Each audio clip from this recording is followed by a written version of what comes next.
Alright, hey guys, welcome back to another mixing video. Today I will be going through the mixing process behind my new song, 105 Miles. I will be walking through leveling and automation, my creative effects, the reasoning behind compression and EQ choices, as well as my mastering chain. So without further ado, let's get right on into this. Alright, so now before we get into the nitty gritty, I just want to quickly run down the setup I have going on here. So starting with my mixer, I have all of my groups categorized, and I keep it close the same way for every song. This is so that I can find exactly what I'm looking for without having to think as much. It's pretty intuitive too. My mixing order is pretty much exactly how I have it laid out from left to right. All of my groups follow the same suit: a deeper colored mixing bus, followed by the lighter colored just individual tracks. This makes it super easy to find things, especially when you have more than like 20 tracks, or in my case, like over 70. So, um, it is just a super useful tool for organization. Um, Now, here in the playlist, it follows the same organization style. I have the darker colored groups that can collapse, and then the lighter colored tracks, and that just follows for all of them. And then all of the actual individual tracks are collapsed as well, like this. So when you're mixing, you don't really need to see what exactly this contains. Um, you just kind of clean it up, make it look a lot better. Um, and this is super useful. Again, just helps me to find exactly what I'm looking for, and it's organized the same way for every song that I do. Always drums first, then bass, acoustic, electric, and then a random mix of vocals. So it's muscle memory by this point. Uh, this is also especially helpful when it comes to automation and leveling, which is exactly what I'm going to talk about first here. All right, so leveling and automation. I'm going to skip the tracking phase because that's not technically a part of mixing. This is more post time alignment and comping, which uh, is very tedious work. Now, I've always seen online mixing videos and forums talk about the importance of leveling and automation, but it wasn't until this song where I realized just how important it actually was and how right these people were. Now, it's pretty simple. If you can get your tracks leveled, then the mixing will fly by so much easier. You will spend a lot less time trying to figure out how to mash all these together, and more so spend time making sure you can hear everything. It's a great technique, really. All right, so let me stop yapping, and let me show you how I attempted this. Now, first of all, I started by bringing all of the faders down, which I'm not going to do now because they're all set. But I brought them all down to zero, or was it negative something? Zero would be up here. But anyway, I brought them all the way to the bottom, and I started off working with my main focal track, which I decided was the picking, which is that just plays it throughout the entire song, and I thought that would have been a nice track to kind of base it off of because it's pretty centered, so I can kind of level everything around that. So I brought that up to about where it is, I guess, and made it a good level. And then I moved on to more important pieces, which I'm gonna be honest, I don't remember the order exactly that I went in, but you get the idea. I just start bringing everything up to where it fits exactly where I think it sounds like it needs to fit volume wise. Now this sorry, once all the levels were set, I got a great idea of how this track was gonna sound, and it was all going pretty great. So next, automation. So I did this in a way that resembles the old style of fader writing, where you would, where what you recorded on your faders, like moving up and down, was what went. What you heard is what got recorded to the tape. So, now I did this in, I would say, a non-traditional way, where I put gain plugins on all of the tracks that I automated. So let me find one. I know I did. definitely vocals. Let's do that. So balance. This little thing, it's all it is a knob that controls the gain. But what I ended up doing was I threw down a, what are these called? A pattern. I threw down an empty pattern and I recorded my automation on it. So what I did is I started here, I played the song through, and I would just ride this, move it up and down, as you can see here, as I saw fit. Now this was still during the leveling phase, so I was really making sure that the volumes were consistent. And a lot of the times on my vocals, what I would do is I would say something, and then toward the end of it, I'd like back away from the mic, so the volume would drop, or I would just do it naturally where say something and then kind of drop the end off. But some of those things I wanted to make more apparent. So I guess I'll play a little bit of it so you can just kind of see this thing moving. It's kind of cool to watch. Just like, no matter the condition. Now as you can see, after that word condition, I kind of started getting quiet, so I bumped it up quite a bit here at that tail, and then I dropped it back down so the next word wasn't super loud. So I mean, that's the whole basis of automation, and I did that with let's see, volume, the chorus picking. I did that with the melody a few times. Oh, melody guitar, sorry. And then with my harmony vocals as well. Mainly just the vocals because the guitars were pretty consistent, or if they weren't consistent, it was intentional. So, automation, huge. It definitely helps to reduce the stress of your compressors, especially if you do it in the way I did with the Gain plugin right before the compressor.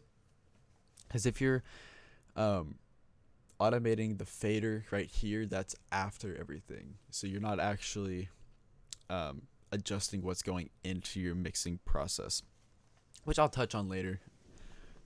But I thought that was very important. So after the leveling automation, I did some other notable automations. Most of them dealt with volume post effects, like I was saying with the fader. But I had a few EQ automations as well. This one in particular, I think it's, yes, this one. So I laid down the pattern, and I recorded, I think it was, no, it wasn't that one. Let me find it real quick. Course picking. Yeah, this one. So what I did was I was listening to the track, and I'll just solo this real quick so you can hear what it is.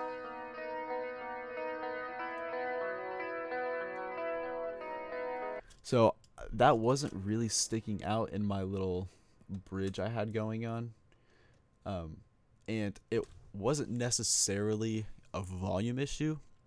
It's just that there was a lot going on up here in the high mids, because I mean there's 40 I guess choir. I made my little choir. There's like 40 of those tracks going on. My vocals, the harmony, and all the other guitars, and the high ends of the drums. It's a very crowded area. So during the rest of the song, it sounded fine, but in this instance, I thought it could use a little boosting. So you can see this little thing move around.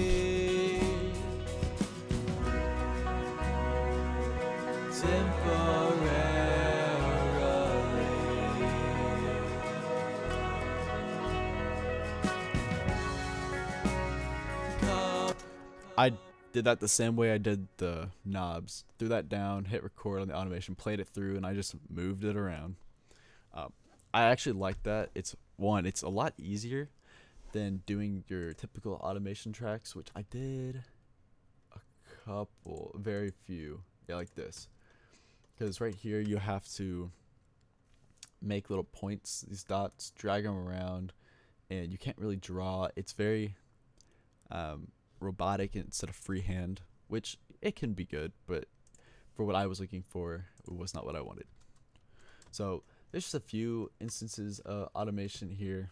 Um, it I found it to be very important to the output of my mix because it allowed the track to like move around and change. I kind of brought it to life. So and that's what you should be doing for all your tracks, really. Having a constant a constant wall or a brick of audio is not very good. You want the range, the dynamics to be changing to make it interesting. So that is what automation did for me. All right. So now we're going to move into the creative effects, mostly instrument based. So forewarning, a lot of the delay and reverb on the guitars came straight from my physical effects processor. However, it's all things that I could have done in my DAW.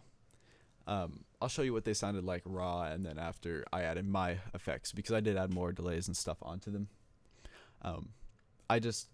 The tones that come out of that effects processor are pretty nice, so I just stuck with them. So I'll start with guitars here. Creative effects. So let's play the chorus. I feel like there's the most going on. Yeah. Alright. So for the first track, that picking guitar, this is what it sounds like, completely raw. And honestly, I didn't add any other effects to this. All of these are turned off, so this is just straight from the effects pedal.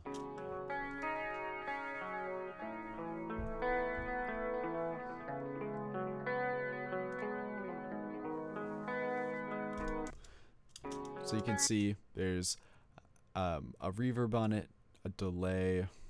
I think there's some sort of pedal compression, and there's probably an amp sim on there. I don't really know what that is or which one it would be, but sorry, that's not much help. So yeah, this is just straight from the pedal. Sounds pretty nice.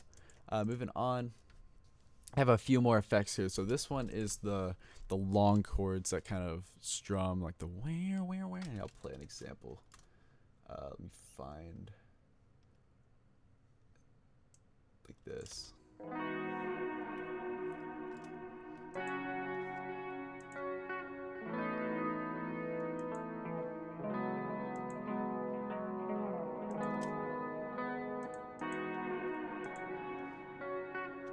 I want to say those were different pickups. I think I switched it. So it's possible. But anyway. So for creative effects, I have an extra delay on it. A 3 to 0 time stereo delay to give it that wider feel, as well as a convolver that adds a lot of room reverb. It makes it feel very full, which is exactly what I was going for on this, or at least that strum. I wanted it to kind of fill the backing of the track. And then those are the only two creative effects I added aside from what was in the pedal, which I will play for you here.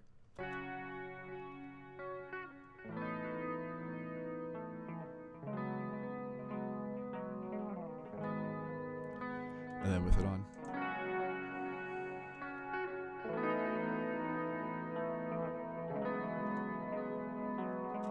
You can see the convolver and the delay kind of fill in the space a lot more. It drags it on and makes it, I wouldn't say muddy, but it puts more into the backing there. All right, moving on. So this one is a chorus picking. It's not in the verse at all. I just put a stereo shaper, which I guess I'd consider that creative effect. So what that does is it delays. Okay, let me start here. A stereo audio track are two, I guess, mono tracks, or they're two individual tracks, a left and a right track that play together. So what this does is it will move one of those off alignment with the other one. So this one's half a millisecond. And what that does is it makes it sound like it's behind you. I'm not sure the science behind how that works, but there being a delay between your left and your right ear somehow pushes it behind you instead of it being like right in front of you. Here, and I'll show you an example here. So this is without the stereo shaper. And this is with.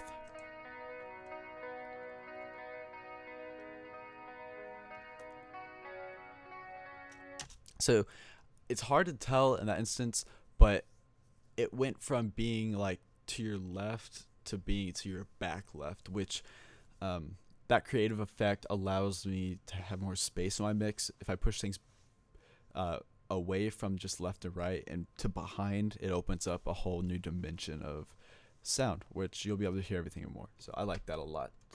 Other than that, just from effects from my pedal board, let's see. Yep, so that's all for the chorus relating to electric guitars. Bridge.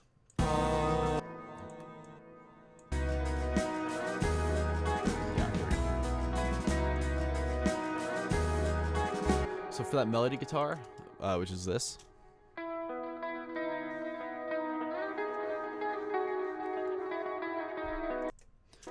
What I did was I put a delay on it.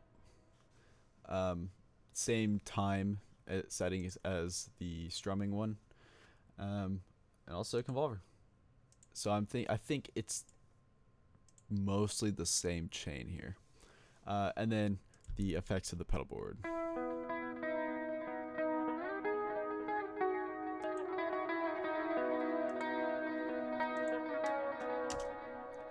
So really all the creative effects that I have been adding on to these tracks are delay and reverb, things that add more atmosphere. And then the tremolo, this one probably had the most effects, as you can see here. There's about 9 things on it. So I started out, or actually let's just play first.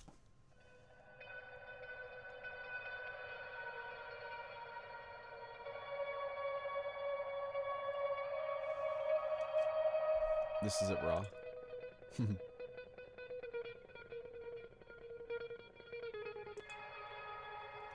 So yeah. Tremolo doesn't sound amazing without effects on it. It really doesn't. I think the whole point of doing a tremolo is for it to sound like a wash. So in order to do that, convolver again, it's a great wash of reverb and atmospheric noises. A stereo shaper again puts that behind you. I wanted that, so while the melody guitar is playing, I wanted the wash of noise to be behind you, kind of fill that whole space. And then I put a chorus effect on that as well. I believe I did the CE chorus, and what this does, it just widens it. So while the stereo shaper puts this behind you, I wanted to widen it more so it'll be like fully behind you rather than kind of leaning to a side. And then I put another delay on it, because why not? And I threw another convolver on there, because why not? Because you gotta double the wash. I wanted to be completely washed out. Alright, so I have one more electric guitar creative effect. That's on the bridge.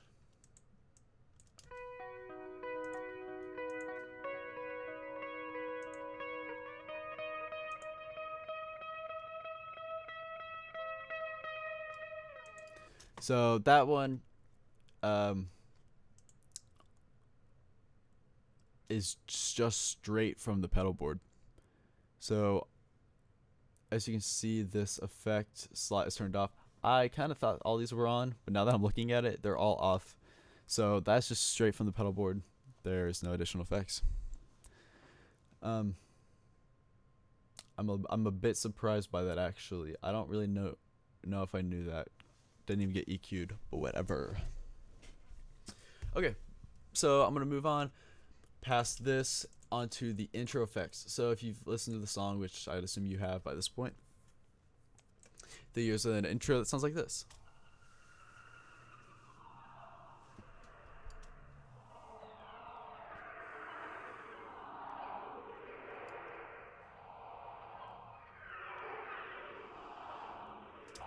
Now I want you to make a quick guess as to what that is, because they aren't just samples. I recorded all that. 3, 2, 1. Yeah, it's just a guitar. All I did was pick scraping. So I took the pick down the strings of the guitar in every which way I could think of, and it sounds like this raw.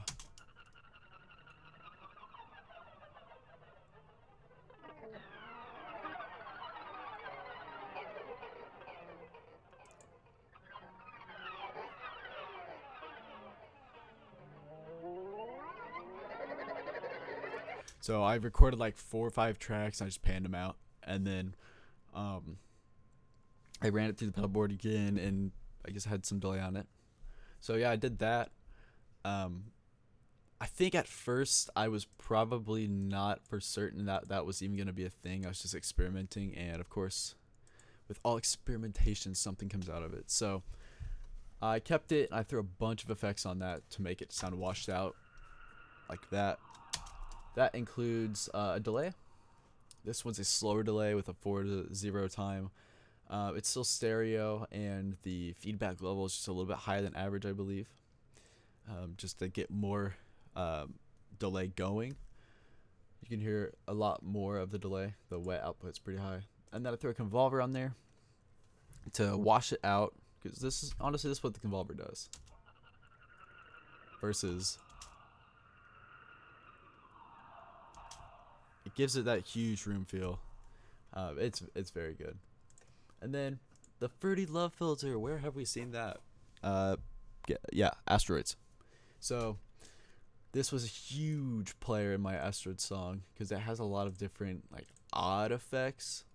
I'm not sure what this one's doing, to be honest. Let's see. Or let's just mute it all.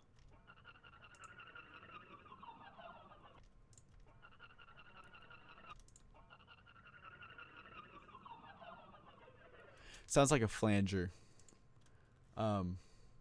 Yeah, so it has a little panning LFO. So it's kind of flanging a little bit. Makes sense. Nothing too strong. So yeah, just another handful of delay and reverb effects. Alright, moving on to the vocals. Now, I'm going to touch more on the chain for this in a bit when I move on to compression and EQ.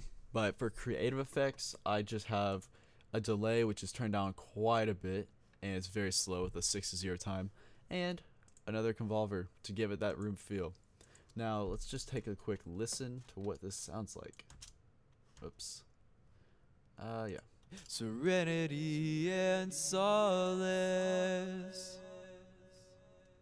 So in the song, you cannot really hear that at all, except for very few seconds here and there. And that's really fine. I didn't think it was necessary to have all of that stuff apparent. But what it does in the mix is it just fills out the time when I'm not singing with leftovers of my singing. So it makes it feel more full. Let me give an example here. I'll just play the mix. Serenity and solace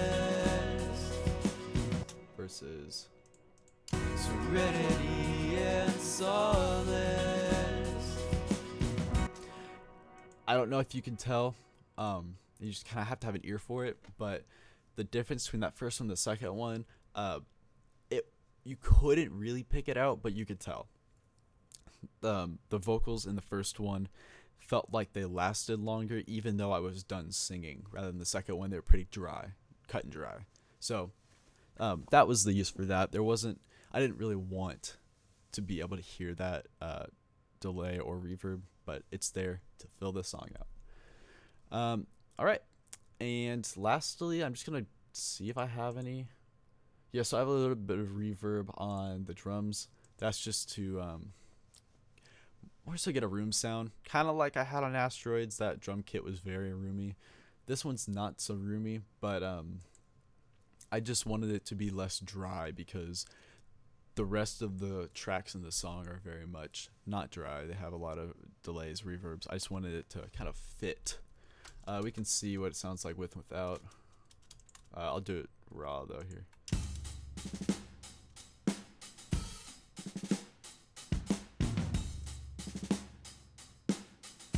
very minor. You probably couldn't even tell in the actual mix if that was on or off, but I did it anyway. So, all right.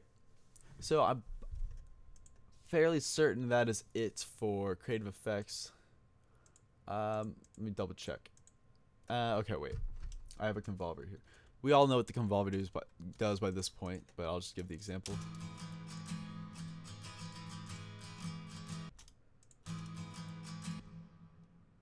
That's probably the best example I can give right there, stopping it. So all it does is, again, kind of like the drums, that reverb, you probably couldn't tell in the actual mix, but it's there to make it kind of match with the rest of the tracks being less dry and cut forward. All right. Now, that should be it. Alright, so moving on to compression and EQ. Alright, so this one is going to take a lot more time to explain, and it's going to be harder for me, honestly, because I didn't really make too many conscious decisions regarding the EQ choices. I knew what the track I knew which tracks definitely needed them, but after that, it was kind of just messing around using presets that I already had available to me. So, like every mix, I started with the drums because I knew the drums were mostly fine, and I reshaped some of the cymbals because I didn't really like the samples like 100%. They were kind of dry to me. So I brightened up a lot of the cymbals and the snare and just kind of modified some of it. But I started with the drums because I needed a good rhythm section. I needed a good firm rhythm section to get it all down. So start with the drums, and here we go. I'll start with the tracks individually. So the kick. I have a compressor on there, CLA 76. All this is doing is kind of, well, it's compressing the kick. The kick that I had was kind of flat. It didn't pop out too much, so I was trying to give it more punch. Serenity and solid. Yeah, it's honestly kind of a sucky kick, I'm not gonna lie, but I don't know. It's not really the main focus. So I didn't care too much. I just wanted to make it a lot more punchy because that's what it sounded like.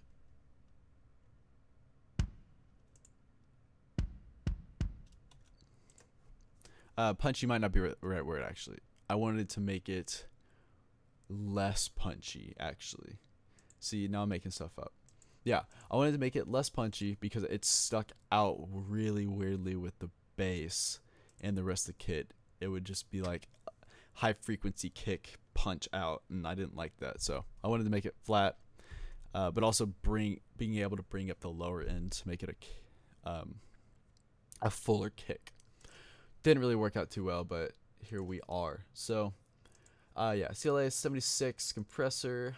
I boosted the sub kicks because that kick was pretty high end. I kind of rolled off some of the high ends there. And then with the snare, I put on the SSL EV2 channel strip EQ. And really what I did is I went in here and I found a preset of like the hundreds that I have here. This guy's snare top preset sounded really good to me. It's kind of cheating, but I'm using my resources, so let's see.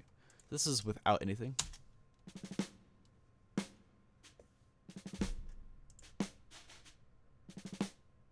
And then I throw on the EQ.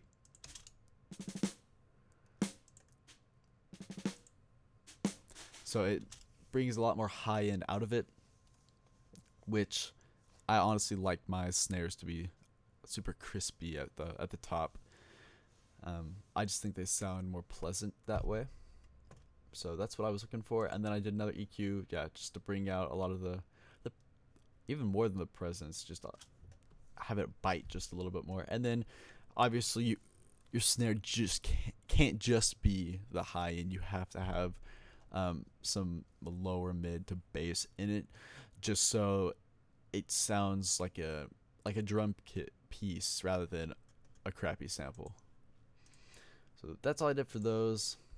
And then with the hi-hat, same old EV2 channel strip, and I put an overheads preset on this one because usually overhead EQ presets bring out the high end a lot more and kind of compress the tails of the cymbals, and I wanted that in my hi-hat because it is a cymbal too. So this is with it on, and we'll do like an A/B comparison versus.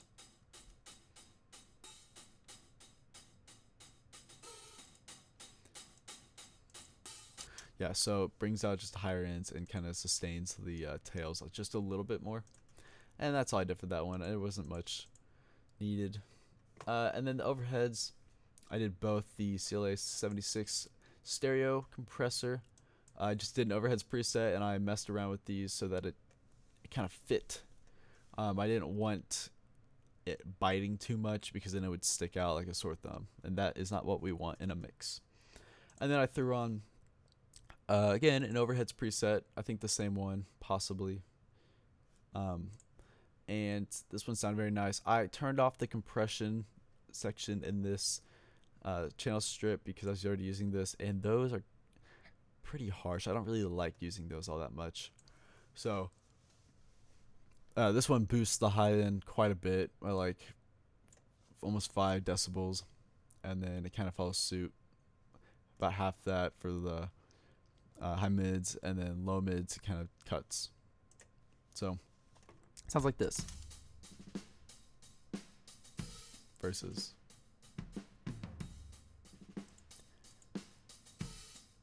So yeah, just the compression I have sustains those tails, and the EQ just brings out the high end a lot more. So it's a good pair. I didn't do anything in the room, and the toms sounded fine. And I don't really know how to explain these last two, the bus left, bus right, and master left, master right.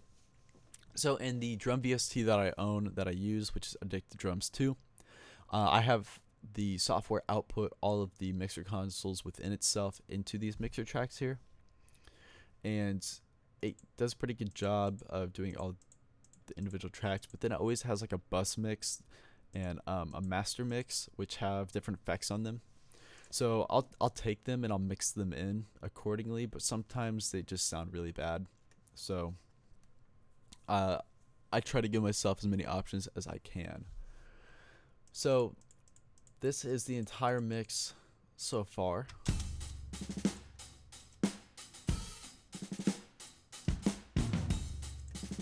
Sounds decent. It doesn't sound all that real. It sounds very robotic, even though I tried to make it vary. But I had to do what I had to do. I don't have a drum kit. I'm just having to use VSTs. But with that sound, I think it needed some glue. So on the drum bus, I threw on another compressor. I just put on overheads preset again. This is pretty good at compressing and sustaining, which is a tried and true preset. So after that, a limiter that I turn this on. A limiter that has a ceiling of about -3 decibels, because a lot of the times when I'm tracking, at least, these drums can get super overpowering, and a lot of the times the kick and the snares attack are super pointy. So I'm just trying to cut those so they don't heat up any compressors later on in the master. And then the reverb that I already explained. So let's listen to this with and without. So this is without first. This is with.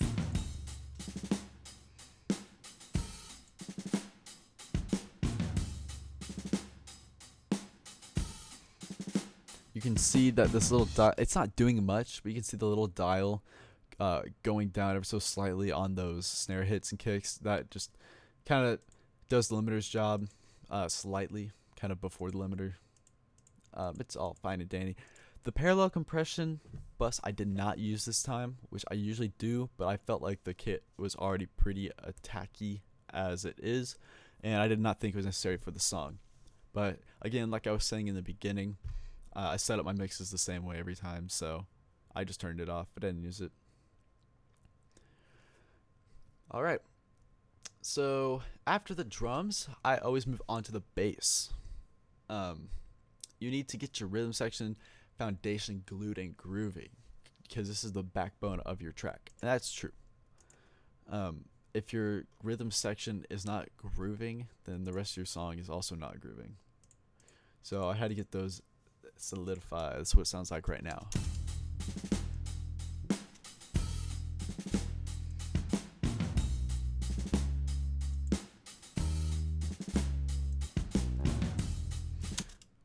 Few mess ups, but you can't even hear it in the song. It's fine. So this is what it sounds like by itself. You can see it has the attack on the end. I'm pretty sure I used a pick. I like doing that on these songs. So what I did here was a compressor, bass preset, surprise, Bluey. I don't really remember the difference. One of them is usually a faster attack, I think, or a harder compression than the other. I just don't know which is which, to be honest. So this compressor, what it does for my bass, I just recorded DI, which is direct input, and what it does is it just records exactly what I play. And with that, sometimes the notes and all my playing can be inconsistent. And I mean, I can't really help that because I'm not that great. I'm kidding. I could definitely fix that if I put more effort into it, but I can just fix it later. So put a compressor on it, and what this does is it makes all the notes sound a lot more of the same level, as well as it sustains the end of the notes. Because when you play a note, it naturally, the volume drops off, and I wanted to sustain them a little longer. So usually what that does for me. Had a sound goodizer on there at first, but as I was going through mastering and mixing, the end of the processes, it was just too overpowering. It sounded like a sub bass, which isn't always a bad thing, but it was not what I was going for this time. So I had to just turn that off. Bass DI plugin, or preset, what? So that's what I did on this EQ. All it really did was it boosted just ever so slightly the presence and was it high mids, and then it cut some of my low mids, which could be where all the mud is usually, and then it boosted the bass frequencies, because DI usually doesn't. It's okay, but when you use the bridge that I was using, which has more of the attacky, and I think it's the active bridge, less bass sound, you want to put that back in there. So did that, and my final EQ was a cut right here. This is where the kick was most present, so I cut it out of the bass so that they could work together. That is a method that kind of works sometimes, but usually what happens is the kick takes up a lot of the lower frequencies, so you just have to kind of work around it. Sometimes I sidechain, but it's not my preferred method. It can make the bass sound really bad.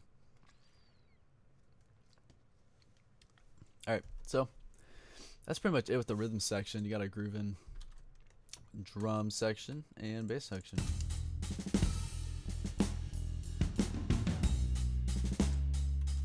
So after that, I moved on to the acoustic guitars. I honestly didn't have all that much to do with these. With my new microphone that I used, and the consistent-ish volume that I achieved by practicing, most of the work I had to do on the acoustic guitars were timing related. Especially having them double tracked is very easy for the off times to be twice as noticeable. So let's check out what all I did. So here are the two tracks, left and right. They're just nothing on the individual ones. They're just into a bus. And Let's listen real quick.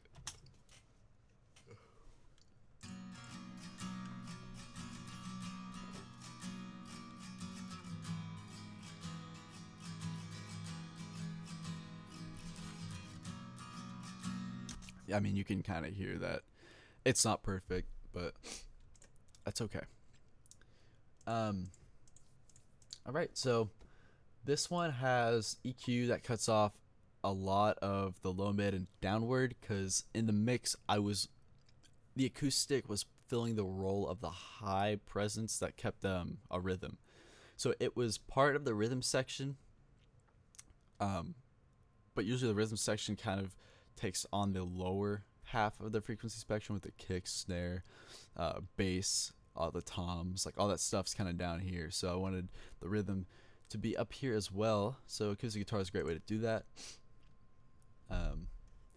I put a compressor on there, acoustic guitar setting. Surprise, surprise, what this does, same thing all compressors do. It kind of keeps the notes the same level and sustains the weaker notes. And then an acoustic guitar setting as well for the EQ. Boost the highs, boost the high mids, boost the low mids, and boost the bass. Honestly, boosts it all, just in different frequency sections. I thought it sounded great. I use a lot of this guy's presets, Mr. King. He does them all. So, thank you, sir. And the Convolver. Add some space. Yeah, just this is what it sounds without. It sounds kind of bad, not gonna lie.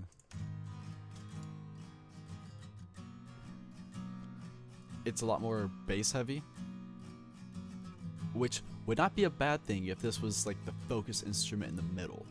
But since they're panned out wide, it's double tracked and it's part of what I would consider the least important like rhythm part, I just gotta cut all the space out and leave room for the rest of the instruments. And it cuts to the mix better. So that's what we have so far. Oops.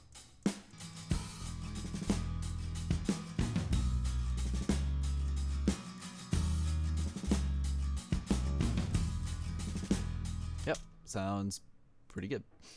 So following suit, I moved on to the electric guitars. Now, the worst part was the electric guitars.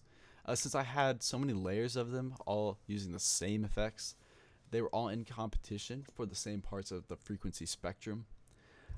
So this was not super easy, but I'd say the easiest way to get around that is panning. So I did some minor panning to kind of break them out of the middle, give room. But the EQ I did on this, cut the lows off and boost the highs. And with this, I gave it more lows. So while this picking one is kind of cutting the lows, this one's taking up more of the lows and not have as much highs. So those are a good match for each other because they're not taking up the same parts of the spectrum. Also, with the washed out sound that I was achieving for the strum, the big chords, that most of that wash is gonna be down here anyway. You don't really want to wash out the top because it's not a pleasant sound usually. Alright, so honestly, I did not use much compression on these at all. I didn't need it. Just EQing, because once I got all of the tracks leveled, I just had to use EQ to fit them in their place, which didn't take too much for some of these tracks. Chorus picking, I didn't really touch much, except for this at the very beginning of the chain, which all it does is makes it stick out more. I'll show you. So this is what it sounded like, just regular, with this. Oops. You cannot really hear it. You can tell it's there, you can't really hear it. So add this.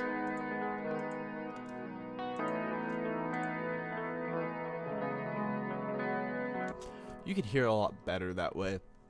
It's still like mushed in there, which is kind of what I was going for anyway, but it just makes it pop out more. And boosting frequencies that aren't really part of the spectrum is a great way of broadening your guitar tone, because like as we can see here, most of the range was within this. It kind of drops off by the presence part, and boosting that just makes it sound a lot better.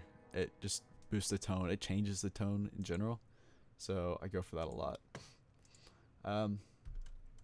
Melody, I just needed to stick out here.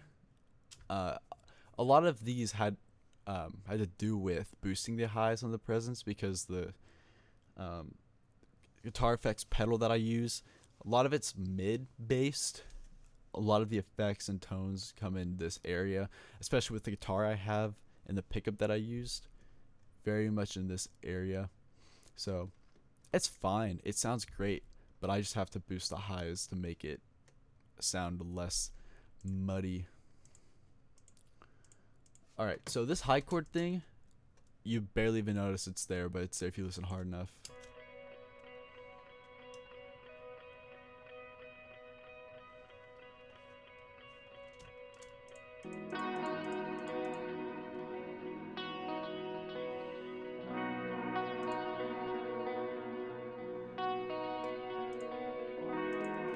Just one of those things to kind of fill out the high end as well. And I just boost the high mids and cut the lows. That's all I've really been doing with these, giving room for the drums and vocals. This one, not much EQ, just cut off, because this is the wash. I didn't want it to muddy up the low mids, so I just dropped it off, and it's like very hard there. It'll do its thing, and then you want to be able to hear the presence at the top, so I left that alone. So yeah, I kind of have a boot, like a little curve here where the wash is gonna be, and then for the picking attack that you want to be able to hear is kind of at the top there.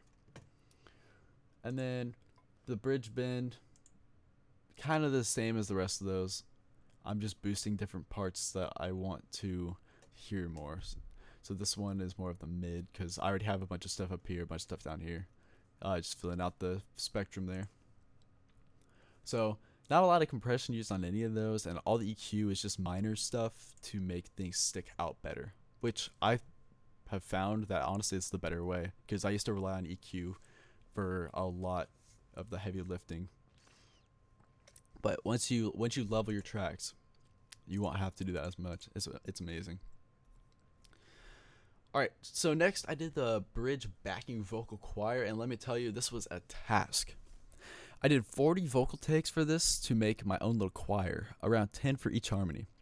There are 4 harmonies, and I have them mathematically panned out to where the pan distance is evenly split for all the tracks on the left side and all the tracks on the right side. I didn't have to do much with these. I tuned all of them with Melodyne before bringing them into this project, and I kind of left it at that. But let's see. Yeah. So let's just give this a play in its entirety by himself. Like, look at all these tracks. 1 through 39, so 40. Yeah. Yeah, we'll play it here.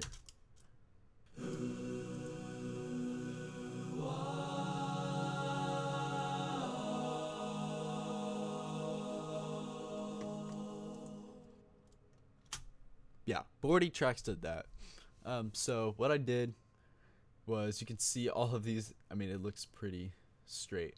I had a lot more tracks on my left side than my right, so these are spaced out a little bit more than these. But they're all in harmonic sections, so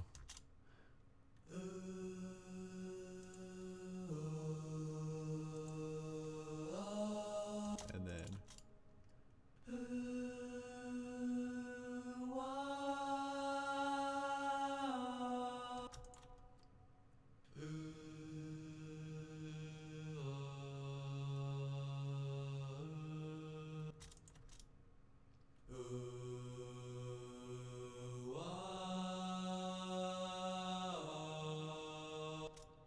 so when I was panning all of these and choosing the harmonies, what I had in mind was a singular mic in the middle of the room, and then like a semicircle of people standing around that mic singing their harmonies. That's kind of what I emulated with this. Um, like a group over here on the at this quarter of the semicircle, this group over here. So that's what I was trying to emulate. It kind of worked, but this honestly was not an important part of my mix at all. I kind of left it alone. All I just did was boost the different sections. So each section, as you heard, was kind of a different place in frequency spectrum, where one was a lot more higher notes, one was kind of mid, one was lower notes. So I tried to boost those accordingly, because they're all my voice. So my voice is gonna take up the same frequencies a lot of the time. So I just have to make them cut through because they're not as unique as a regular choir would be. So I just EQ'd all those accordingly, volume accordingly, and then an overall EQ that boosts the presence to cut through the mix of the guitars that kind of sit in here. And then a convolver, we all know what that does again. Atmospheric noise. And that was that. There was not much to it besides Melodyne, which took a lot of time. There's 40 tracks and I have to go through and edit each one of them. But that's what happens when you're not a vocalist. Alright. And then after that, I did the main vocals. This was also very difficult to do. I recorded upwards of 10 takes for this song, so I ended up piecing together the best parts of the takes into one vocal track, which is referred to as vocal comping. However, some of the takes I I was a lot farther from the mic, or I was a lot closer to the microphone than other times, and this leads to an effect called the proximity effect.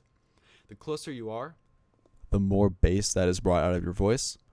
So with a cluster of takes at all different distances, it was hard for me to make specific EQ and compression adjustments that worked for it all. I ended up finding something that was fine though. Let me kind of see. I'll walk through this vocal chain real quick. So here we go. I'm gonna play a little bit of it first. Yeah. Whoa.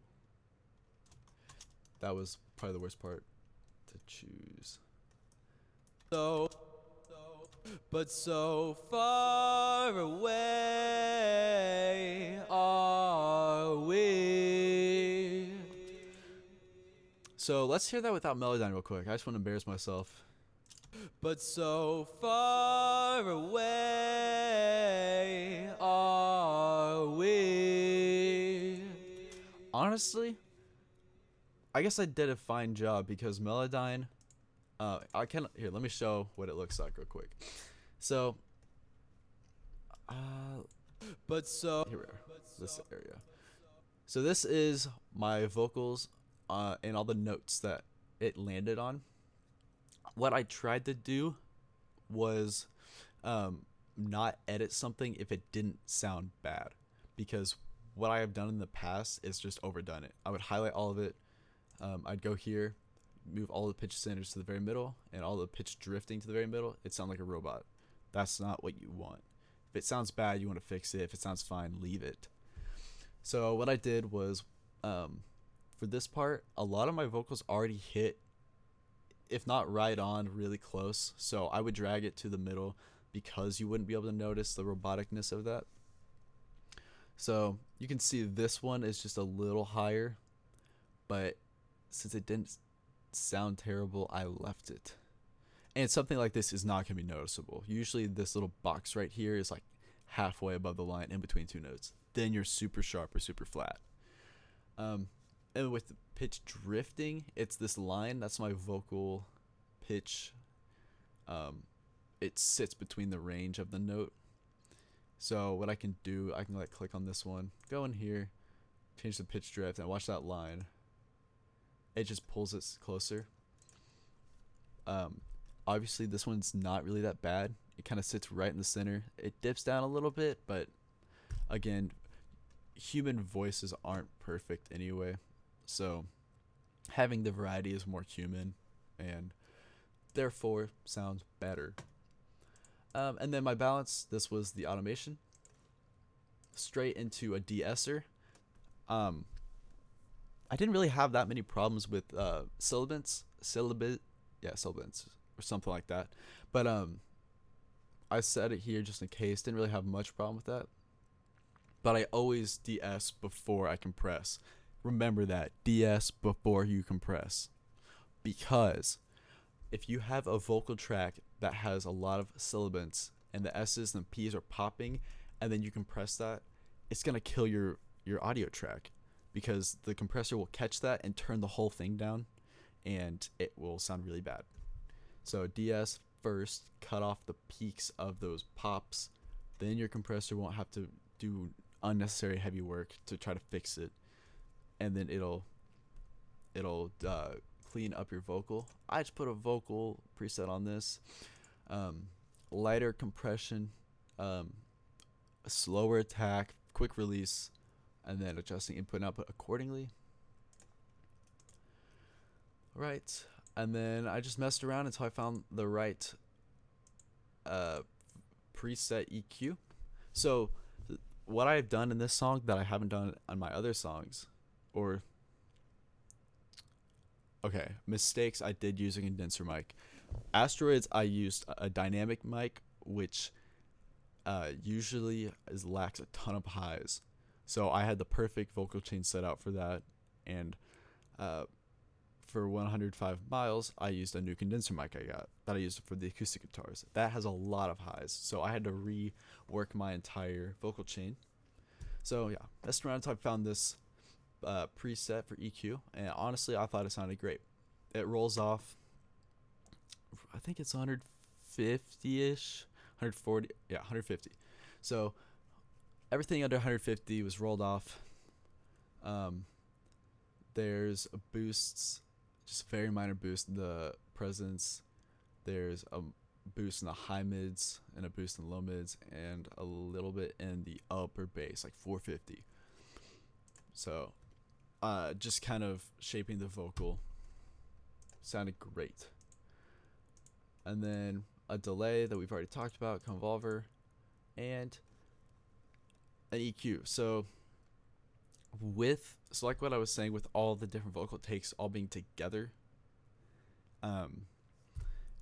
or with all the vocal takes, being put together into one track, there's a lot of different bass frequency responses for each word.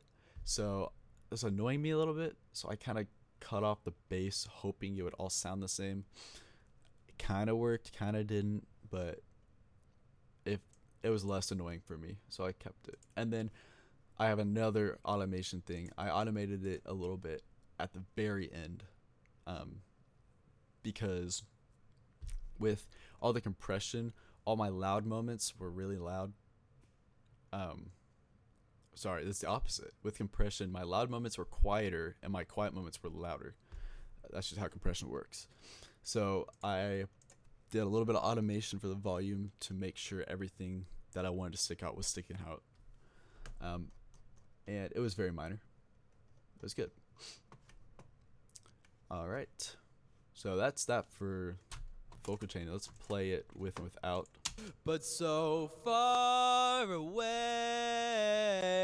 are we. Honestly, it didn't sound much different from the raw recording, and I really liked the raw. I wouldn't say really liked, but I didn't have that much of a problem with it. I remember getting to this part of the mix and be like, I don't really know what I'm going to do with it because it didn't sound that off.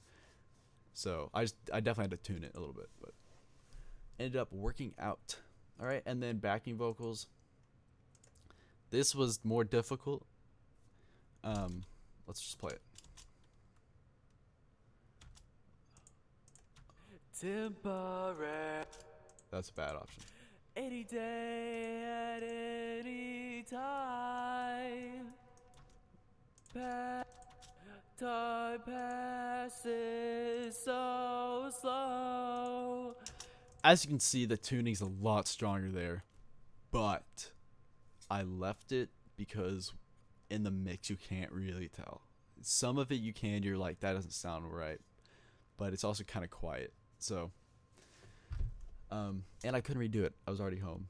or I was already back in the dorm. So you can see all the lines are a lot more everywhere. That just happens. I'm not a high pitched singer, so when I do, it's harder to control. So I pitched it as best as I could. I had a hard compression on it, but it sounded really bad. It just removed the dynamic from it. So I turned off the compressor. I said no, none of it. Background vocal preset. It didn't look like it did a single thing except a little bit of compression. Yeah, it didn't boost anything. It cut off some of the highs, it looks like. But it sounded good to me. Convolver. A balance again, I did automate it afterwards, not before. I have an automated EQ for the bridge because with 40 choir takes, my lead vocals and background vocals, I have to make something work. So that's automated in to cut the lows out, and then another low cutting. So it's kind of the same thing, kind of not. It's just a lot more high end only because I don't want the lower of a background vocal to have any place in the mids or the low mids because it's something that you're not really focusing on. And then that's it for all of the EQ compression. Alright, so the video has reached about an hour long. So I'm going to move into my mastering chain. We'll get out of here. Alright. So this is the raw mix. Not raw. This is the final mix before the master, is what we've been listening to. Time passes so slow without you here. Now it sounds fine. As good as I'm gonna get it here with just headphones. So what I did, what we're listening to right now is a turned down version of it by minus 10 dB. It's a really loud mix, which you're not really supposed to do, but I was getting too ahead of myself. Usually what I do, I put a balance on there and I turn down until I reach a level where it's not peaking. So that's the start of it. I just make sure it's not peaking because that's already a bad look for a master. And then this is a common mastering chain I use pretty much every time. I do an EQ that will either boost a little bit of areas for the whole mix that need more, or it'll cut. So it's just some minor adjustments of EQ. I do this tape stereo emulator. I'm gonna be honest, I don't ever hear a difference. I really don't know. It adds some noise and flutter, which I guess is what happens in a tape setting, but I really don't hear a difference. I think it adds some saturation too, but I put it on there more as a it looks like it should be on there kind of thing. So you should put that on there. And the next thing is a clipper. So what this does is the peaks in your mix are kind of turned down, and like I was saying with that DS from the vocal, DS before you compress, this is kind of the same thing. I'm gonna clip the tops off just a little bit so that when it hits a light compression with this Fruity compressor, very light, it's not, you won't be able to tell that the whole mix is turning down because of like attacky points like that kick and that snare. I'm just gonna roll off the top just a little bit, yeah, to give the compressor a little break. And onto that compressor, it's just a light compression, 1 to 4, barely anything. Fast attack, fast release, a little bit of makeup gain, and a threshold of -10. So really, just the top 10 are being affected. Right. After that, a very controversial plugin is Ozone 9 Elements Mastering Assistant. I don't really use this for that at all. It kind of sucks a lot. So it has an imager and a maximizer. What this does is it will analyze your track as you're playing it. It'll adjust and set limits to push your track to the max and then limit it. Usually it sounds really bad. It sounds really loud and have no dynamics. So what I'll do is I'll just use the equalizer, which is a mid-side equalizer. And I think this is very fascinating. So what I do in the middle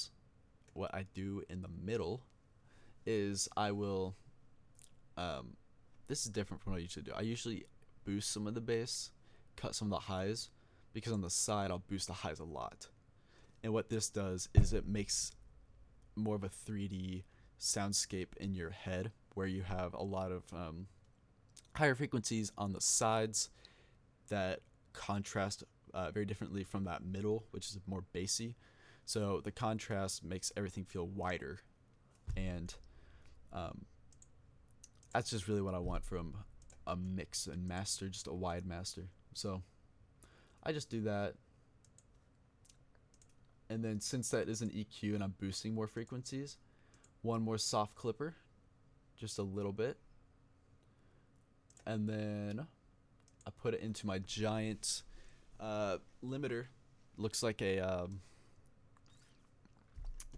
old communist Russia limiter. I made a preset for this a long time ago. Right here, because when I just first downloaded this, it was super confusing to me, so I messed with it for a while and made a preset I could just turn on and put onto it. So the goal for that preset was 10 LUFS and like a negative, what did it say? Negative 2 dB peak. So anything above negative 2 dB was peaked off, clipped off. And honestly, I don't know how I set this up. I think it sounds great. It pushes the mix to be a lot louder.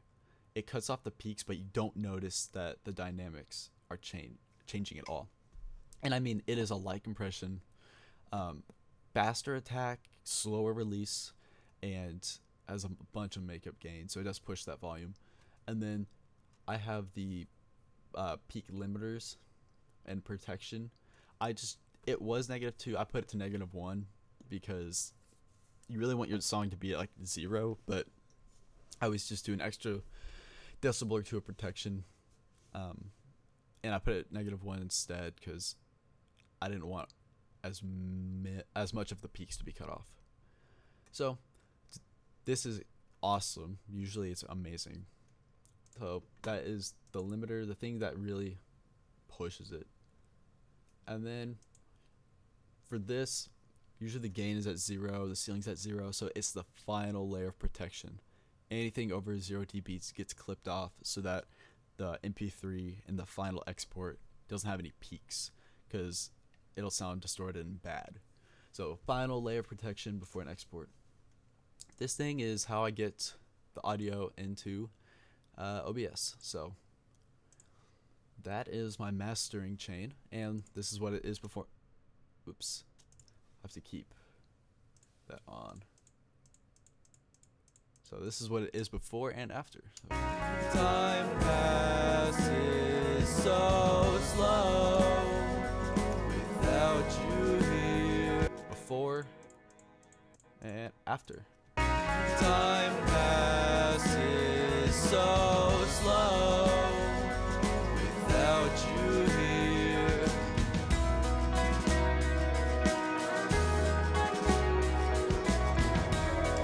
So it sounds a lot more high end, a lot more excited at the top and present.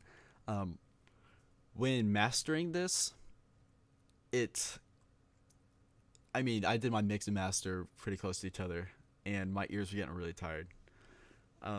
It sounded wrong. It sounded like, whoa, that's way too much high end. Especially listening to that raw mix, feeling like that was fine. But what you have to remember to do is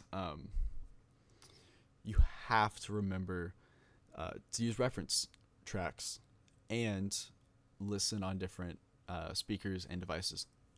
So what I would do was I would get this to a point where I'm like, okay, that's about ready. Let me see let me export it and listen to it somewhere else and make sure that it sounds fine. I did that in my AirPods. The first couple mixes sounded really bad because I thought the highs right now were too much, but they were actually perfect.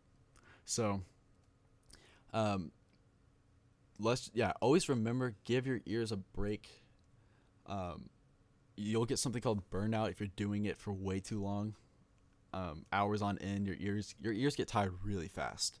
So make sure you're taking your headphones off or turning off your music and just letting your ears take a break.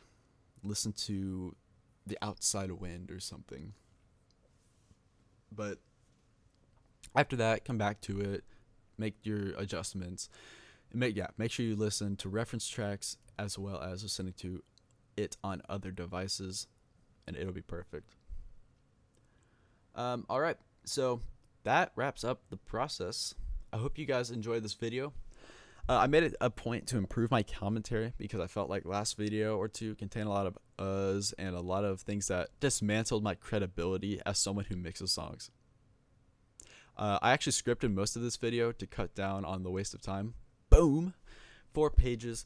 And I let myself have some off-the-dome freedom with explaining the effects and the plugin settings because I wrote this based off of memory.